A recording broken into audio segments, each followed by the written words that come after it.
Me se dona também informação aqui que na 2017 estava tem intento aqui acaba. Ora que o governo assim, então, o gabinete Evelyn Weaver Cruz 1, o ministro de Enseñança a ser acordo também para trazer riba união de papiamento, riba tur três islas para nós conseguir desenvolver isso aqui. Lamentavelmente, isso aqui não acana muito bom, e não tem hope de desenvolvimento isso traz. Pero o acordo intergovernamental aqui, nós também assim que tem possibilidade para nós por seguir trabalhando.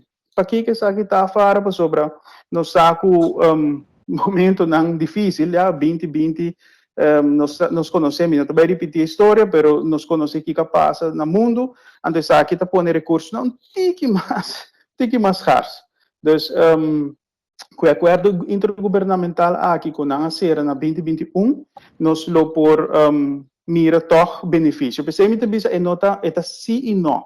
Não para sobre nós nota caibo de Holanda, desde que nós estamos no estado essa parte, nós temos no estado essa parte ainda. Baneiro tá cai desde dias não tá caibo de Holanda, então agora para não é mais fácil também para ser o acordo aqui. Como cuerpo, uma isla de Holanda, para não por trás de Besak.